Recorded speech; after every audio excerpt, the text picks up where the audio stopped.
up? You're listening to Hypocritical, a podcast by Hypocritic GG.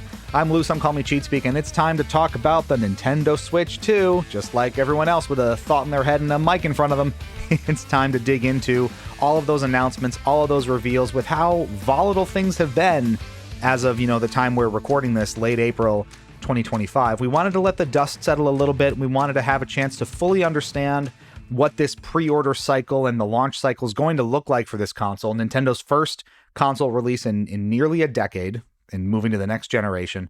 And now that we're kind of out of the weeds of it, we want to focus on a lot of what has been the primary topic of conversation around the Switch 2, which is price. But from a different perspective, not just what was announced and not just what is on offer immediately at launch, but how this strategy compares to console and game pricing over time, and what that may mean for the Switch 2 and the success of the hardware and software on it as its life cycle commences. So let's get rolling.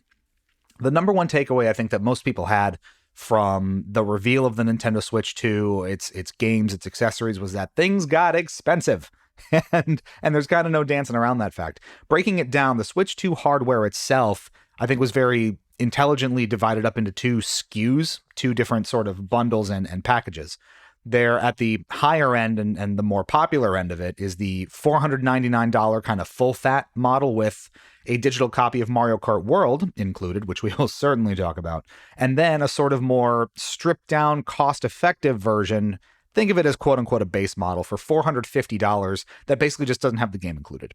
What is important to note here is that both of those, whether you get the $450 model or the $500 model with Mario Kart built in, it's the same hardware, it's the same Switch 2, it's the same accessories, it's the same RAM, it's the same storage, same console in the box, just whether or not you get Mario Kart included with it.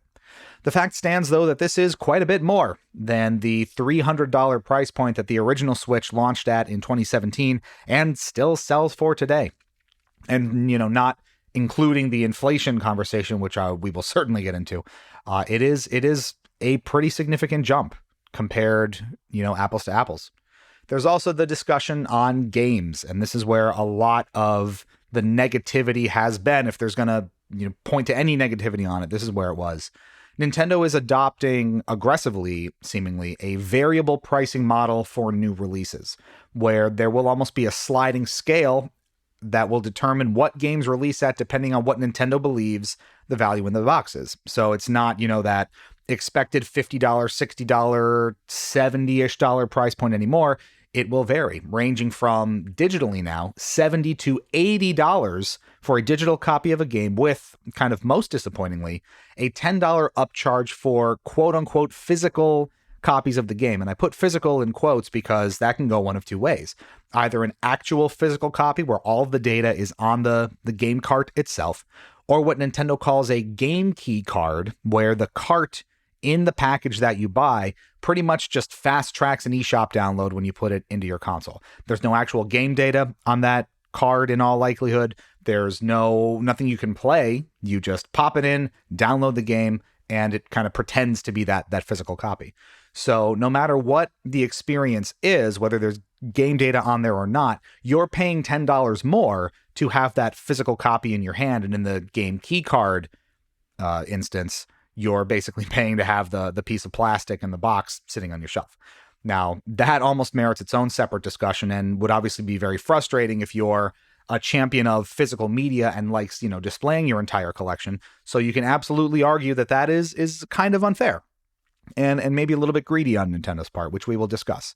But the fact remains that generally across the board, games on Nintendo Switch 2 will be more expensive than we've seen from not just Nintendo, but other publishers and manufacturers, more expensive than we've seen in quite some time. But this is where I want to start to offer a little bit of historical perspective, where, maybe this isn't something that comes up as often. It's not an element of it that people think about, but games back in the day, let's say Old Man Yells at Cloud about it, used to be a lot more expensive. And you think back even, 25, 30, 40 years ago, when an entirely separate generation of gamers were growing up in an entirely different sort of set of world circumstances, gaming was not cheap. And indulging in video games as a hobby or as a passion cost a lot more than it has for the past couple of decades. I want to use a few examples using Nintendo's own very popular games as reference points, again, just to kind of set the stage a little bit. We're going to go all the way back to the NES. Super Mario Bros. 3, an absolute classic, late in the life cycle NES game, lauded across the board, right? That launched somewhere around $49.99, $50 in 1990. If you were to do a little bit of math on that, thanks to inflation, in 2025, that would go for $120 or thereabouts, which is pretty significant. Similarly, Super Mario Kart, a massive system seller for the Super Nintendo, incredibly popular game, launched at about $54.99 in 1992. These are all US dollars, I should say. With inflation and comparatively, that is $125 in 2025. So again, really not cheap. Best correlation potentially, Super Mario 64. A linchpin moment, a massive system seller, a big branded Mario game at launch of a Nintendo console, $59.99 or thereabouts in 1996. With inflation, that's about $120 in 2025. Now, there was variable pricing on a lot of these first and third party releases as well, but you can see a lot of those marquee titles settled in around the $120 to $130 price point when compared, in 2025, which is, I think, an interesting bit of perspective. Here's another extreme example, maybe. You remember Phantasy Star 4 on the Genesis? Maybe you do, maybe you don't. Pretty significant game for that console. It was $100 at retail in 1995. That would be $210 in 2025. Can you imagine paying $200 plus for a game? Sometimes feels like we're not that far off from that as we record this here, but that was the reality for buying games and experiencing what the industry had to offer, back in those days. It really wasn't until the late 90s or the early 2000s, especially around, the PS2, the GameCube, the Xbox, the Dreamcast, when discs became the standard, media of choice for the gaming industry, that costs really came down and remained what was kind of uncharacteristically low for generations. Cartridge manufacturing was a major part of why games were so expensive back then, and by shedding that part of the process and moving to optical media, a lot of those costs were no longer relevant, and gaming became suddenly a lot more affordable and accessible than it had been up to that point. And because of that, where we have gone kind of multiple console generations with very few, if any, price hikes on games in that sense, we've gotten used to games not just being cheaper than history would commonly suggest, but consistently priced without significant increases for such a long time. We've gone multiple console generations now without a really significant hike past that $60 price point in a lot of cases. And it's only in the past couple of years that 70 has only really become the norm. So to see that continued march so much faster than we're used to, it feels like we just went to 70 as the norm. Now we're talking 80. Now we're talking 90 with a physical copy. Rumor is that GTA 6 is going to launch at $100. Whether or not it actually is, depending on when you're listening to that, you tell us if we got that right. It's a lot to swallow, especially considering the context of the past couple of decades. It is a tough pill for people to have to swallow, and that's the reality of the situation. But it's not just the games. Consoles have had an interesting kind of arc through time in terms of their value and their cost as well. And if you do a little bit of that similar inflation-based research, we could honestly have an entire episode just digging into the sort of economics of this stuff. Game consoles historically, at launch across time, have generally, for the most part, I would say the majority of them have hovered at or a bit below the $500 price point in 2025 money. So whatever that equivalent would have been in its time. So while the Switch 2's pricing is generally in line with much of the rest of the industry across time, and it really isn't that much of an outlier, if at all, the fact remains that it's still, in its own time, the most relatively expensive Nintendo console since the NES. As of the time of this recording, over 40 years ago. And that, again, is challenging for people who are not used to that level of investment required in something like this, because it has been such a long time since we've had to face that kind of situation. And the third pillar of this, it's not just the console, it's not just the games. Accessories, in a key point, are also more expensive than their Switch 1 counterparts. I want to lay out a couple of examples here just to sort of underline this point. We won't spend too much time on it, but you compare apples to apples across generations. The Pro Controller 2 for the Switch 2 with its, added triggers on the back and the C button, $84.99 at retail with the recent kind of tariff adjustments in the US. That's up from $70 for the original Pro Controller. That's 21% more expensive. A set of Joy-Con 2 controllers, the basic kind of controllers for the game, $94.99, nearly $100 for that controller set, up from $80 for the original Joy-Cons, 18% more expensive. The dock set, which now includes its own AC adapter and an HDMI cable, $120, up from $60 from the original Switch, which was, in fairness, dock only. So while that is twice as expensive, it's a little bit, that's not as much apples to apples. You do some annoying math, $35 for an AC adapter, $10 for an HDMI cable. That Nintendo Switch package for the original looks more like $105, $110. Still a fair bit of a gulf. What's the point of all this? Why bring this up? Why have this context? What are you driving at, right? Well, objectively, if you look at a lot of these trends and patterns across time, how the industry has sort of evolved and where these price points have sort of sat, the Nintendo Switch 2 is not incredibly far off from what history would have you suggest consoles and games typically cost. But that said, why then does every player and every commentator and every media personality out there feel like it's all so damn expensive, all things considered? And the simple answer to that is because it is. It's all really damn expensive. And that's the reality of the world that we're living in, again, here in late April 2025, as I record this. The world is incredibly sensitive to price fluctuations, to inflation, to the general cost of anything. And U.S. consumers, again, speaking from our home territory here, have less buying power than seemingly any time in recent memory. And it's a challenging situation to have to consider when the games and the console and the accessories feel that expensive. We're not an economics podcast. I'm not going to break down the macro and micro factors that go into this sort of thing.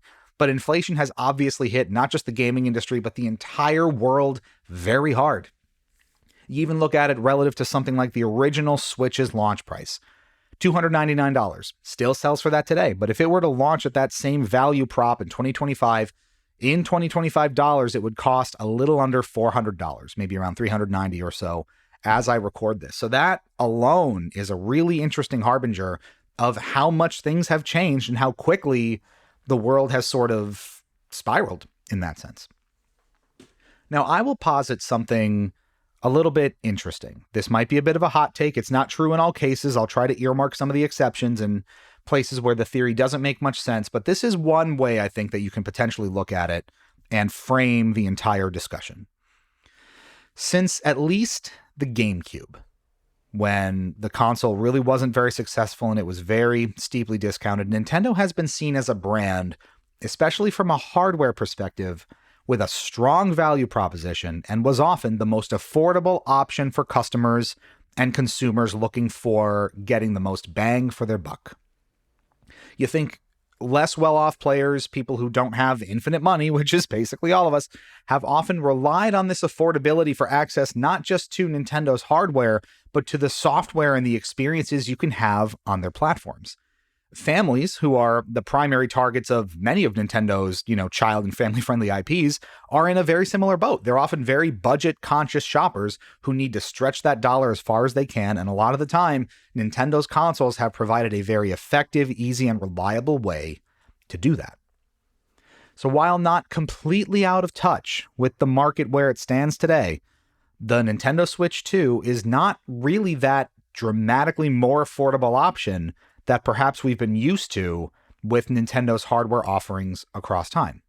The games are currently more expensive than exclusives on other platforms. And I would expect that this will correct over time and that publishers and manufacturers on other platforms will bring themselves in line now that Nintendo's kind of ripped the Band-Aid off. But at the moment, Nintendo, it's going to cost more than likely to play a game on the Switch 2 than it might elsewhere.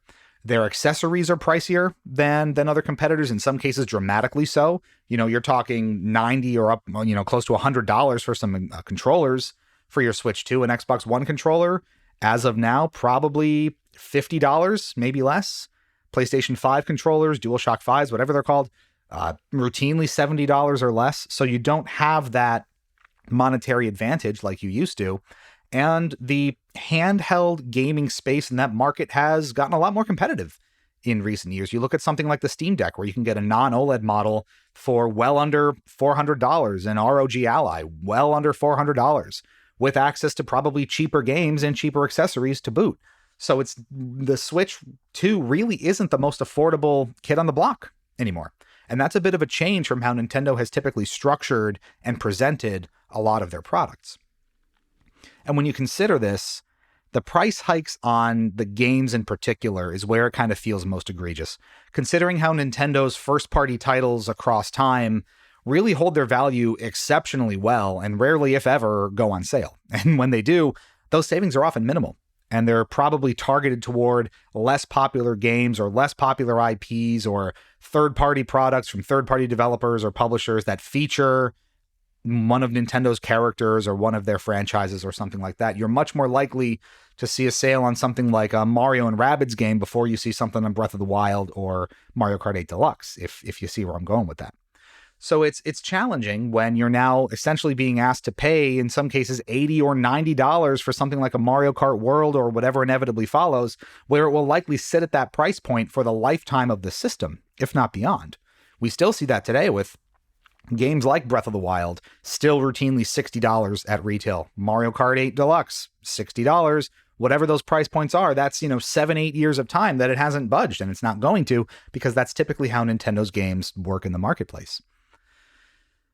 All of that is to say that accessibility and mass market appeal may become a legitimate concern over time for cost-conscious players.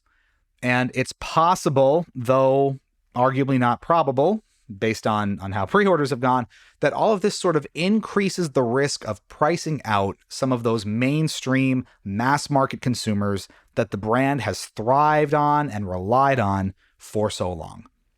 And I say, it may not really ultimately amount to much, because at least as of the time of this recording, pre-orders have been wildly successful. Estimates are that there will be somewhere between 6 and 8 million pieces of hardware out there at launch. It's projected to be the most successful video game console launch in history.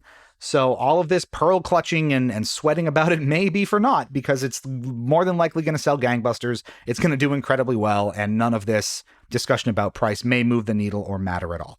But I still think that it's worth discussing and holding in the back of your head, because the sort of unfortunate timing of things and the volatile economics of it all aside, there are elements of this launch strategy and pricing strategy that feel a bit overindulgent or greedy on Nintendo's part. And while ultimately largely the right approach given the challenging circumstances that the console is launching in, you have evolution over revolution. It's more Super Nintendo Switch than some radically new paradigm shift for Nintendo, right? With that and all of these price increases, you may find consumers over time struggling to understand what the value proposition really is. Is that a harbinger of things to come? Again, probably not. This thing's going to sell like crazy. The pre-orders have been insane. Might all be for nothing. But it's still worth calling out those sort of business practices that are uncomfortable, potentially a little anti-consumer or anti-customer, and just feel kind of gross when you see them, no matter who's doing it. And in this day and age where people are really cost conscious about that dollar, it's worth discussing, no matter who's doing it, no matter how it affects you, whether you're planning on getting the console or not. Something worth keeping in the back of your head. Which is a perfect segue, it's almost like that was planned or something, into our post-show discussion topics this time around. What do you think of this whole mess? What were your thoughts when the Nintendo Switch's pricing strategy was announced? The Switch 2, I mean. Did you end up pre-ordering it? Do you have one in your hands now as you're recording it? Why or why not? What has turned you on or off about the entire process? Sound off in our Discord. Let us know what you think. It's a really interesting one, and I think we would love to get your feedback on it. Hypocritic.gg is your hub for all things Hypocritic. Check out our live streams, convention coverage, video reviews, industry interviews, and more. And join our Discord community where you can react to topics we discuss here on the podcast and get the inside scoop on what's coming next from us. Thanks so much for listening. Stay fresh, cheese bags. We'll catch you back here real soon.